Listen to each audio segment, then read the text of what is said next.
السلام علیکم. د پی ټی وی پښتو خبرونو سره زه یم الیاس کاکړ. وزیر اعظم انور الله کاکړ په کراچۍ کې د پاکستان سټاک مارکیټ وغوړنو ته په خپله وینا کې ویلي دي چې د هېواد د معیشت د غوره چاپیریال په سبب په سټاک مارکیټ کې نور هم ګړندیتوب امکان لري.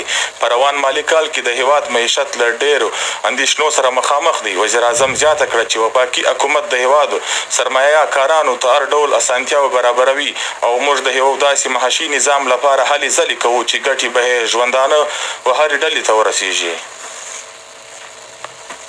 د اطلاعاتو نگران وفاقي وزیر مرتضی سولنګي و میډیا ته د خبرو پر مهال وویل چې د فروری پر 8 نیټه باندې ترسره کېدونکو ټولټاکنو په اړه باید یو څوک هم شک ونه کړي. د الیکشن کمیشن مالي انتظامي او ساتندوی ضرورتونه هم پوره کړل سي. هغه زیاته کړه چې هر ګوند به اقتدار کې راتلل دي هغه پر ولس پورې اړه لري. په کار ده چې وفاقي او صوبایي حکومتونه دي په لړ کې له یو بل سره په تماس کې ده او د اطلاعاتو صوبایي وزیر دي هم د یو بل په مرسته یو تګلاره جوړه کړي. آرمي چیف جنرال اسیم منیر د پېښور دوره وکړه او آرمي چیف ته پر ساتندوی چاپیریال سربیره د ترهګرۍ په ضد کاروایانو په غیر قانوني توګه د اوسېدونکو افغانانو کډوالو د ستنېدلو او نورو چارو په اړه معلومات ورکړل شول. جنرال اسیم منیر د پېښور د دورې پر مهال د آرمي له ځوانانو سره د خبرو پر مهال وویل چې پرمختګ د پاکستان مقدر دی. موږ د دښمنانو د ناوړه سازشونو د مخنیوي لپاره په زړه پورې تګلارې جوړوو.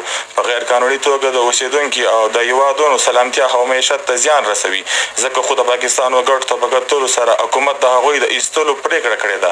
آرمي چیف زیاته کړه چې پاک فوج به د خپل ګران وطن د ساتنې سپېڅلې ذمهداري د وینو تر وروستي څاڅکي پورې ترسره کوي.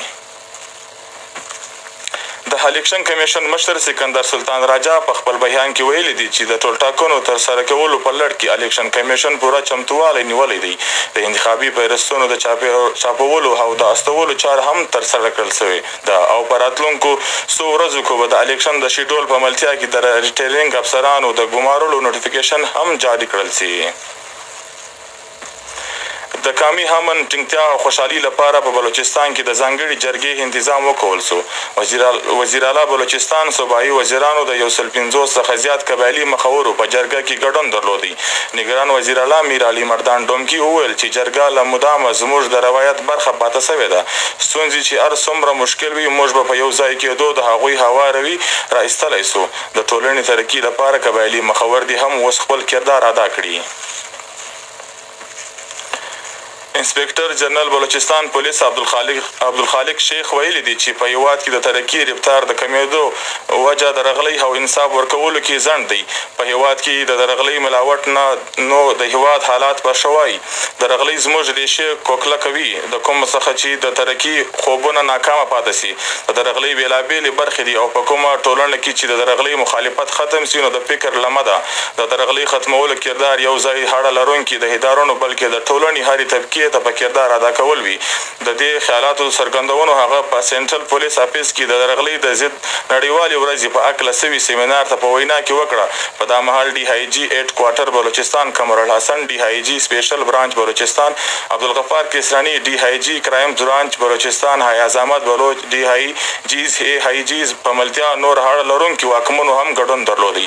آی جي پولیس وویل چې اصل جهاد د ناانصافي او د رغلۍ په ضد اواز پورته کول دي. موږ ته د خپل ځان د بدلولو ضرورت دی او د دې څخه زموږ په ټولنه کې د ښه والي پیل کېدی سي. د ضلع ډېره بوکټي د سوی په هپسي پبلیک سکول کې کلیزه لوبې کالا پیل سوې په کوم کې چې د بېلابېلو لوبو سیالي ترسره سوې. لوستونکو په زړه پورې ډومل برخه واخیسته. په ضلع سوی کې د معذوره کسانو د نړیوالو ورځو په هکله یو دستوره ترسره سوه. دغه دستوره د هپسي بلوچستان نارت تر انتظام د احتیاط معذوران ویلفر سوسایټي سوی په ګډون ترسره سوه. په دې دستوره مرام معذورانو د وړاندو ستونزو او د هغوی د ازاحت حقوقونه او غیر ښېګړي لپاره فوی ته د وده ورکولو په ضلع نوشکې کې د هپسي بلوچستان نارت لخوا د ځای خلکو لپاره یو ورځنی مفت میډیکل کیمپ ولګول شو په کوم کې چې د 115 څخه زیاتو ناروغانو مفته کتنه او دوايانې ورکړل شوې. په سوی کې د سیندي کلتور ورځې په موقع په یو په زړه پورې دستوره ترسره سوه. په دستوره کې مقامي هپسي چارواکو د جاموټ ملي اتحاد سوی ځای مخورو په سوی کې اوسېدونکي سیندیانو په ګڼ شمېر کې ګډون وکړي. په دستوره کې د سیندي کلتور په ښایسته روایتونو باندې رڼا واچول سوه. نیشنل هایویز اتارټي وزیر اعظم انورالله کاکړ د ځانګړو هدایتو په رڼا کې بلوچستان او کراچي سره تړلې د هین 25 په نوم د کامي لوحې لارې د دوه اړخیزه جوړولو د منصوبې د زړه پوره کولو لپاره هڅې ترسره کوي. له خوزداره څخه تر کشلاغ پورې په 310 کیلومتره دوه اړخیزه سړک جوړ کړل شي. د دې منصوبې په رڼا کې د اوسنۍ هین 25 کامي لوحې لارې د رغنۍ او بحالي چاره به هم په ښه توګه ترسره کړل شي. د یادو سړکانو د ژر ودانولو لپاره دغه منصوبې پر 5 برخو ویشل شوې ده، په کوم کې چې تر اوسه پورې پر 4 برخو باندې په چټکۍ سره کار روان دی. د دغې منصوبې په رڼا کې د اوبو لارې هم جوړې کړل شي. د بلوچستان اف سی د کسټم د چارواکو په ملتیا د بلوچستان په بېلابېلو سیمو کې د ګوریزۍ په ضد عملیات ترسره کوي. د ځلبشین په سیمه یارو کې د پټې خبرتیا پر بنسټ د ګوریزۍ بېلابېل مواد نیول شوي دي. په دغه موادو کې یوریا، سګرېټس او ټایرونه شامل دي. د نیول شوي توکو بیه شاوخوا 3.8 میلیونه کالدارې جوړیږي. د کاروایي وروسته نیول شوي توکي و کسټم چارواکو ته وسپارل شول. پر دا مهال پښتو خبرونه پای ته ورسېدل او موږ ته راکړئ اجازه د لوی الله په امان.